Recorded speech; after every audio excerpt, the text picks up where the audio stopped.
Bonsoir à toutes et à tous, c'est un plaisir pour moi de vous retrouver pour vous souhaiter la bienvenue dans votre hebdo de ce vendredi 29 mai 2026. Regardons ensemble les titres que nous allons aborder ce soir. L'espace Vie et Santé ouvre enfin ses portes. Pour les petits et les grands, une bonne nouvelle attendue de tous. La retraite spirituelle de la Chambre haute s'est terminée en beauté avec une cérémonie de Sainte Seine. L'invité du jour, le pasteur Arsène Bollin, nous parlera du pardon, le sujet de son prochain séminaire.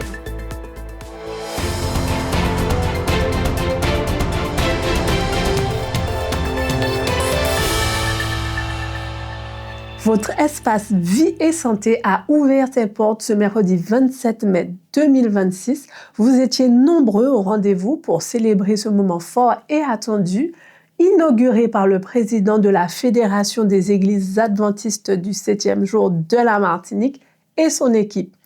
Un cadre moderne, rafraîchissant et pensé pour la clientèle. On y retrouve nourriture pour le corps et pour l'esprit, avec des fruits, des légumes frais, un rayon surgelé plein de bonnes choses, notamment les viandes végétales tant attendues par les publics végés.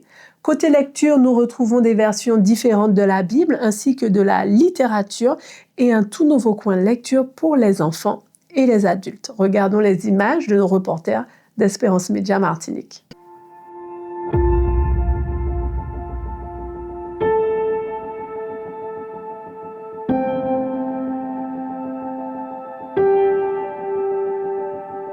Vivre en Martinique, c'est une force, c'est une richesse. Mais c'est aussi un rythme exigeant, où le corps, l'âme et l'esprit exigent tous leur dû. Où trouver l'équilibre, là où le quotidien semble parfois trop lourd? Pendant un temps, cette ressource essentielle nous a manqué. Mais ce 27 mai 2026, le quartier de Bois-Carré a accueilli un véritable moteur de bien-être. Vraiment, ce n'est qu'une joie que la boutique puisse ouvrir et puis qu'enfin les clients puissent trouver ce dont ils ont besoin. Alors il manque des choses, c'est vrai, mais au fur et à mesure, la boutique sera achalandée et tout le monde y trouvera son compte, dans un espace bien accueillant. Bienvenue à l'espace Vie et Santé. Plus qu'un simple point de vente, cet espace est devenu un carrefour où convergent 3 piliers fondamentaux: le savoir spirituel, la nutrition et le chemin vers une vie plus saine. Aujourd'hui, c'est un jour de victoire.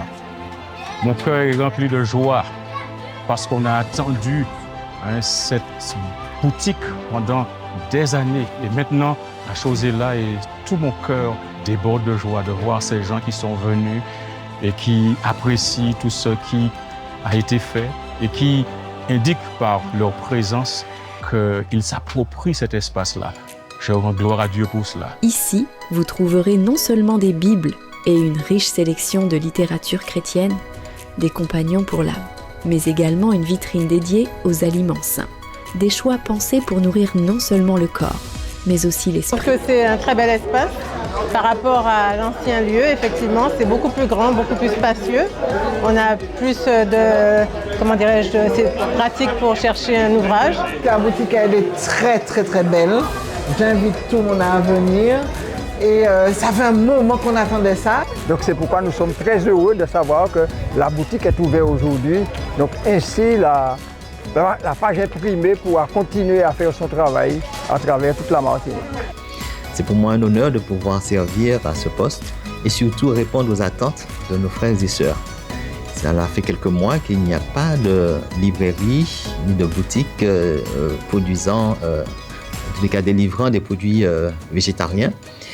Et donc la nouvelle structure qui s'appelle Espace Vie et Santé a été créée justement pour répondre à cette attente. Nous nous situons au-dessous le local de la radio, au Lamentin, à Bois-Carré. Et c'est avec plaisir que nous vous accueillons pour pouvoir vous servir. Ce retour marque un acte fort de la communauté. Il témoigne de la volonté de Télia Lucéa, de Jonathan Capricorne et de toute l'équipe que ce lieu soit un pilier concret pour l'amélioration du quotidien des Martiniquais.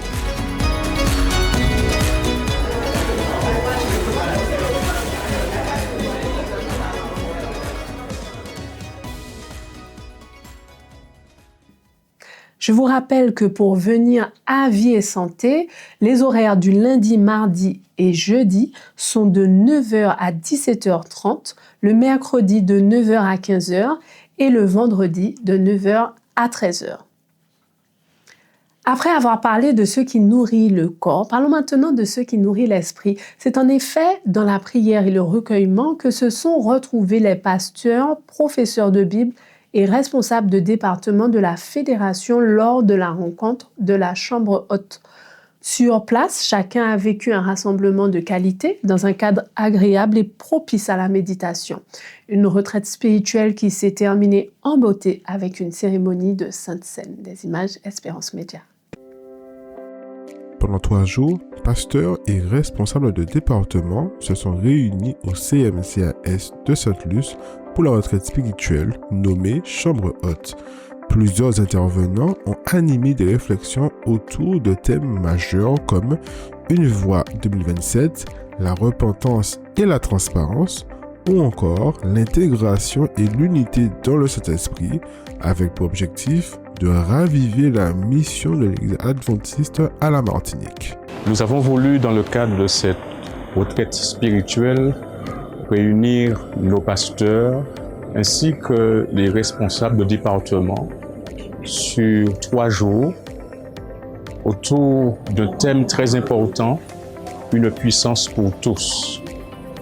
Dans ce cadre-là, il a été question pour nous de prendre du temps pour étudier la parole de Dieu, pour prier, pour partager et vivre une expérience qui servirait à nous conscientiser quant à notre rôle, notre fonction, notre situation ici à la Martinique en tant que pasteur, en tant que responsable de département, faire une expérience qui marque et qui serve à impulser toute l'Église, mais aussi avec un impact positif et durable sur la population de la Martinique.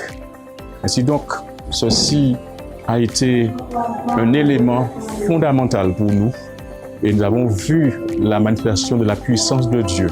Nous avons vu comment Dieu, il peut, dans des contextes difficiles, faire des miracles. Maintenant, ceci n'est qu'un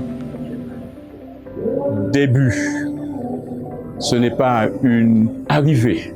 Ça veut dire qu'il faut poursuivre l'action, mais nous voudrions aussi la répercuter à l'ensemble de l'Église, puisque tout ce que nous pouvons obtenir comme bénédiction doit pouvoir servir à l'ensemble de l'Église.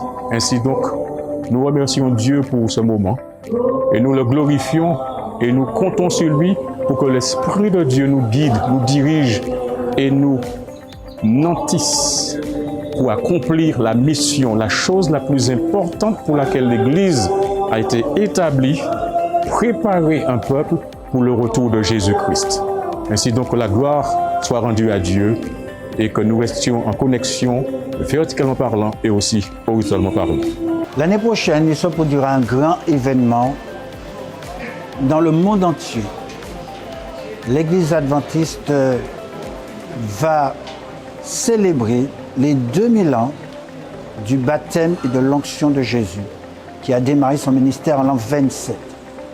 Et pour cette occasion, donc, nous avons ce programme intitulé « Une voix 2027 » dans tous les pays et notamment par les moyens médiatiques.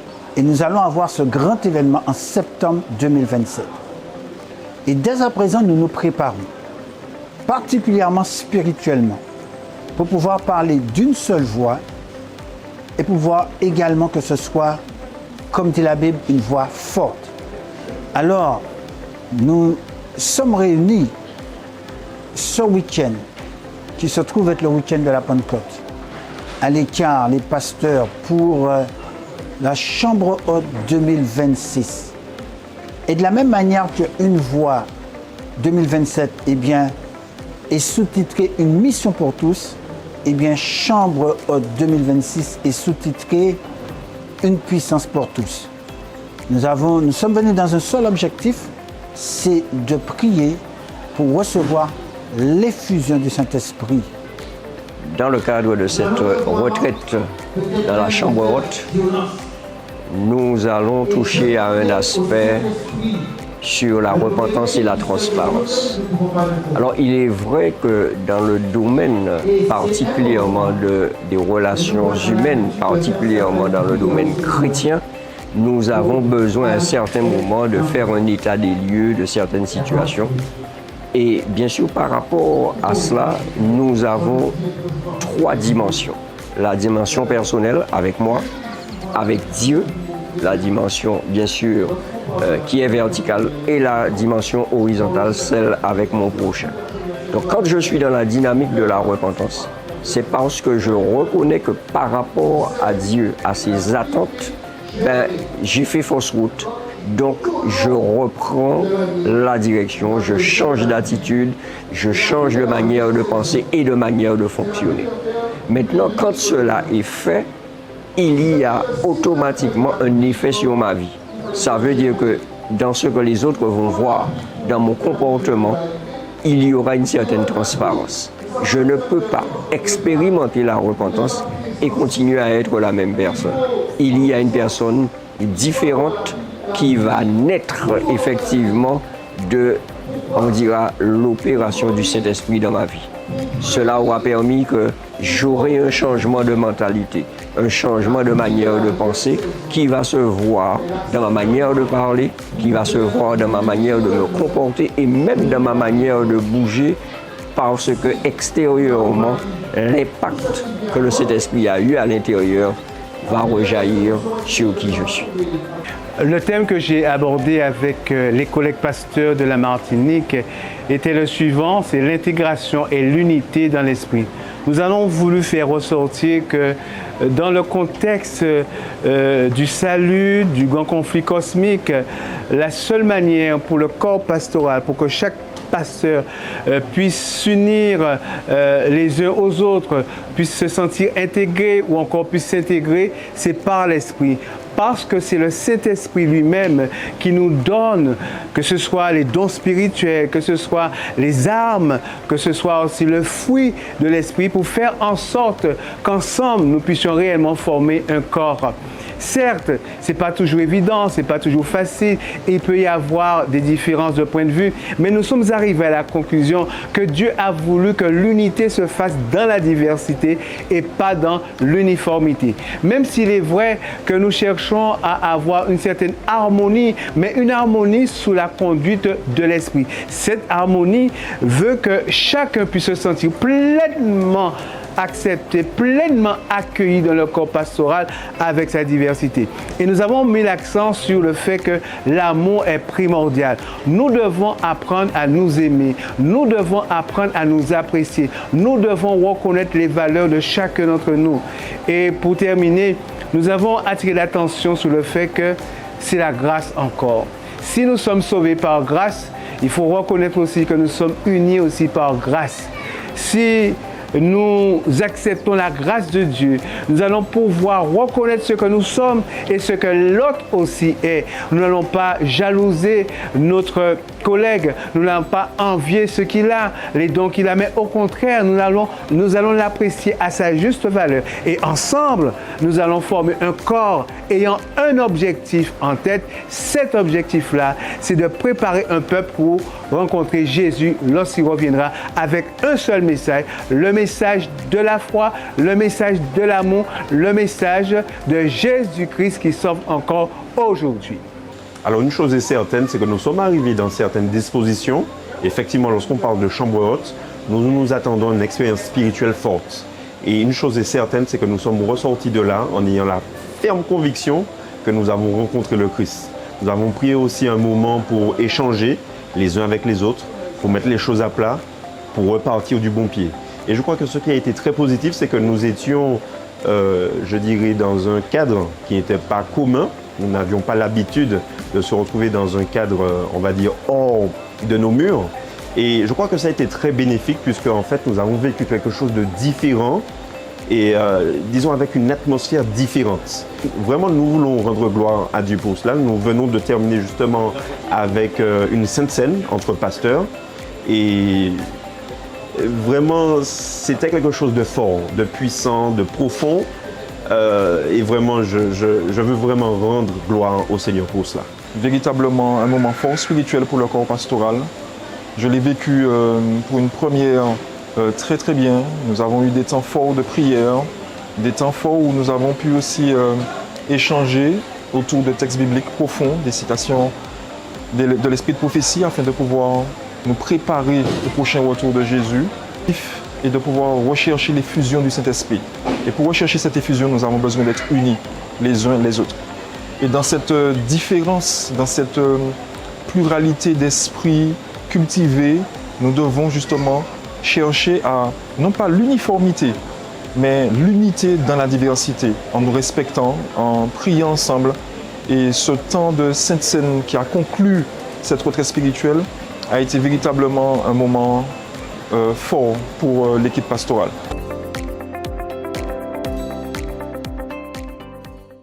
Pour rester dans le domaine de la méditation et nous encourager à découvrir le sujet du pardon sous toutes ses facettes, nous avons la joie de recevoir aujourd'hui le pasteur Bolin. Bonjour pasteur Bolin et bienvenue sur notre plateau d'Espérance Média. Merci de votre invitation pour ce moment. Pasteur, tu es un théologien spécialisé entre autres en psychologie et c'est au travers de ce billet que tu as prévu d'aborder le sujet du pardon durant le séminaire que tu offres à partir de ce soir à l'église du Gros Morne. Peux-tu nous en dire un peu plus sur ce thème? Quels sont les aspects du pardon que tu as prévu d'aborder ce soir et puis les autres sujets qui sont liés à ce thème que tu aimerais partager avec nous? Oui, durant le grand thème et le pardon, une puissance qui libère, l'approche que je vais développer, c'est à la fois l'approche avec soi, avec l'autre et aussi en lien avec Dieu. Interpeller les gens que la démarche du pardon, c'est vraiment l'expérience avec soi. Mais ce n'est pas une expérience avec l'autre, c'est une expérience avec soi qu'on offre à l'autre. Et j'ai deux slogans que je mets en avant durant ce séminaire. Le pardon ne change pas le passé, mais il élargit le futur. Et le grand, on pourrait dire, la pensée que l'on va choisir, et j'espère que certains vont arriver à le dire, c'est de dire « je suis », je veux et je demande à Dieu de lui rendre au travers de moi le bien du mal qu'il m'a fait.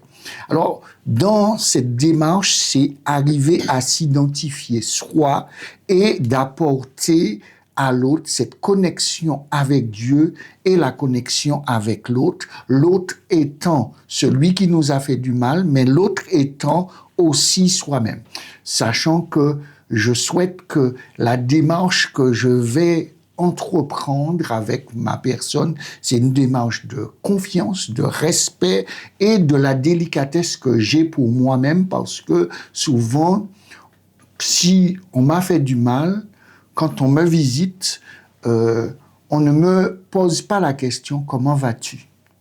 On m'invite déjà d'aller voir l'autre pour offrir, alors que c'est pas eux qui offrent, c'est moi. Alors je devrais être libre de savoir quand est-ce que je devrais offrir. Alors, et montrer comment dans ce passé, il y a un présent, mais on va aussi dessiner notre futur. Les différents aspects que je vais vraiment insister dessus, c'est comment notre corps fonctionne, comment Dieu nous a créés. Dieu ne nous a pas créés que spirituels, il nous a créés aussi physiques. Comment le pardon, le mal qu'on nous a fait a impacté notre corps. Comment le mal qu'on nous a fait a impacté notre morale, les règles que l'on s'était fixées, est-ce qu'on les redessine à partir du mal que l'on m'a fait, ou est-ce que aussi le mal qu'on m'a fait a impacté mes sentiments et mes émotions qui fait qu'aujourd'hui, ils sont complètement chamboulés, redessinés et que l'approche est vraiment une interpellation que je dois avec la personne que je suis. Pour cela, prendre la phrase du Christ, ils ne savent pas parce que beaucoup n'ont pas conscience que, en ayant reçu le pardon, l'horreur qu'ils ont fait dans la vie de l'autre. Et je voudrais vraiment insister sur le fait que pratiquement tout le monde pardonne. D'accord ? Mais ce qui est le plus difficile après avoir pardonné, c'est comment vivre avec le mal qu'on nous a fait, comment soigner ce mal et comment arriver à la guérison et éventuellement arriver à la réconciliation. Alors, différents aspects vont être développés comme la colère. D'autres, la démarche que j'entreprends, est-ce que c'est une démarche dysfonctionnelle qu'il y aura par rapport à cela? Et il y a un point que je vais beaucoup insister dessus, c'est le silence de Dieu. Comment j'ai vécu quelque chose, je prie, je parle à Dieu, je lui demande des signes, et je suis comme dans la vallée de l'ombre de la mort. Je n'entends rien, je ne vois rien, et je suis dans cette souffrance. Alors on va aborder cet aspect du silence de Dieu et de la blessure qui nous a été infligée, comment ça a impacté et comment ça impacte jusqu'à aujourd'hui, soit mes sentiments, soit mon corps, soit les règles que je m'étais fixées ou que je me suis perdu et que je dois me retrouver, et que certaines personnes aussi sont arrivées à la dépression. Voire le plus triste, et que je le dis un peu avec angoisse, que certaines personnes arrivent au suicide. Alors comment aborder, comment accompagner pour que le Dieu que je connais puisse m'accompagner dans cette démarche où la notion de ce transcendant qui va venir m'accompagner, et voir que parfois je ne veux pas nommer Dieu, mais je vois que Dieu a accompagné cette personne et lui montrer comment Dieu l'a accompagné. Mais pour cela, il y a une chose que je vais aussi mettre en avant, aborder la parole créatrice. Comment je vais dire, je t'ai fait du mal, mais la Bible va me proposer un processus, je vais avouer, je vais choisir de délaisser pour pouvoir obtenir. Et c'est dans ce processus d'accompagnement, d'interpellation, à la fois de la parole de Dieu, mais aussi prendre en compte les principes et les règles que Dieu nous a données, qui fait fonctionner l'être tout entier, et comment parfois on fait des raccourcis. Et on fait tellement de raccourcis que certaines personnes nous racontent des histoires qu'ils ont vécues, et on est triste pour eux. Et après, ils nous disent, tu sais, ça fait 20 ans que ça s'est passé. Pourtant, ils sont encore souffrants. Alors, c'est cette démarche-là, et montrer comment un processus de guérison arrive et une réconciliation peut être possible ou non. Alors, voici la démarche que nous allons avoir durant ce séminaire. Alors, c'est vraiment un sujet passionnant. Là, on voit vraiment chaque facette. Alors, nous savons que ce séminaire aura lieu à l'église donc, du Gros Monde. Est-ce que tu peux nous dire l'horaire, combien de temps, sur combien de temps est le séminaire? Est-ce qu'il sera diffusé? Je pense que tout le monde ne pourra pas se déplacer. Ce séminaire aura lieu sur 2 semaines, d'accord? Et nous commençons ce soir, d'accord, vendredi. Il y aura le vendredi de 18h45 jusqu'à 20h, 20h15 aussi. Il y a des questions. Par contre, il y a une chose que j'ai oublié de dire. C'est un séminaire où n'importe qui peut venir au micro, poser une question pendant que j'interviens pour pouvoir être en interaction, parce que je ne souhaite pas que les gens oublient leurs questions, mais qu'ils soient vraiment, qu'il ait les réponses au sujet qui est abordé le jour que cela est fait. Et ceux qui sont sur le YouTube de l'Église du Gros Monde peuvent poser aussi les questions, et celui qui est en coordination avec moi viendra à des moments nous dire les questions qui sont sur le YouTube pour pouvoir, pendant l'intervention, répondre aux différentes personnes. Mais durant aussi ces 2 semaines, à partir de dimanche, à partir de... Je serai là dès 18h pour des personnes qui veulent avoir un entretien privé par rapport au sujet que je suis en train d'aborder. Je dis 18h pour commencer, mais s'il y a plus de personnes, c'est sûr que ça va descendre plutôt vers 16h pour que un maximum de personnes soient entendues et que je sois dans ce dialogue pour pouvoir les aider à pacifier leur vie et laisser le Saint-Esprit les accompagner dans cette pacification. L'autre chose qu'il y aura, les horaires sont le vendredi, le samedi matin, qu'il y aura. Il y aura 2 séances le samedi matin, une séance à 9h30 pour 10h15 et une deuxième séance de 11h jusqu'à 12h. Alors, il y aura 2 séances le matin et aussi les autres jours, il y aura le dimanche, le lundi, le mardi, le mercredi et le vendredi qui est de 18h45 jusqu'à 20h, 20h15 au plus tard, selon les questions qui auront été posées. Mais nous tenons à respecter ce temps fixé qui est de 20h pour que tout le monde puisse rentrer chez eux dans de bonnes dispositions. Très bien, le rendez-vous est noté. Donc, nous tenons à te remercier, Pasteur Bolin, de nous offrir la possibilité d'approfondir le sujet. Sois encouragé dans ton ministère et nous prions pour que tu continues à être pleinement inspiré par l'Esprit de Dieu dans ce ministère. Merci de m'avoir reçu. Avec plaisir, nous passons maintenant à la présentation du récapitulatif de vos émissions disponibles ce week-end. Mais juste avant, regardons si le soleil continue à briller sur la Martinique avec le point météo présenté par Louisiane.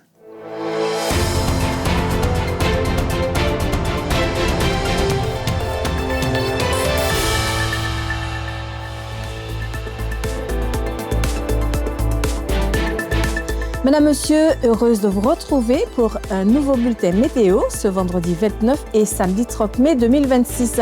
Une masse d'air sèche chargée en brume de poussière concernait encore la Martinique aujourd'hui, histoire de nous rappeler que même le Sahara aime venir passer le week-end aux Antilles avant l'arrivée d'une onde tropicale prévue pour demain samedi matin.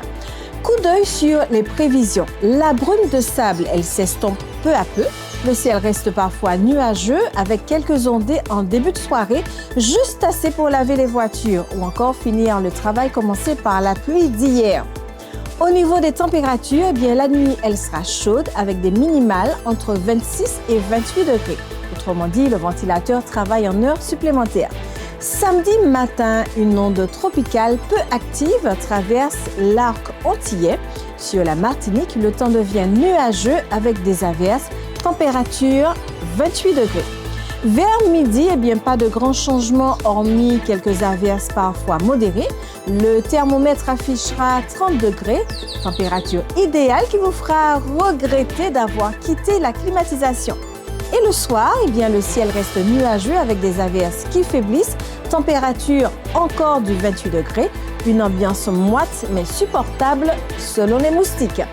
Coup d'œil sur l'état de la mer, eh bien, elle sera agitée en Atlantique et dans les canaux avec des creux moyens de 1,50 m à 2 m. En Caraïbes, elle reste belle à la côte, agitée au large. Bref, la mer a un peu plus d'énergie que nous en cette fin de semaine. Qualité de l'air, eh bien, elle s'améliore. Enfin, l'indice atmosphérique, il est bon. Vos poumons disent merci. Et pour terminer, le soleil se lèvera à 5h34. Je vous invite à faire de même pour se coucher à 18h29. Et la bonne nouvelle, nous gagnons encore quelques secondes de lumière du jour, de quoi prolonger un peu plus la sortie du soir. Mesdames, Messieurs, merci d'être restés avec nous. On se retrouve prochainement, si vous le voulez bien.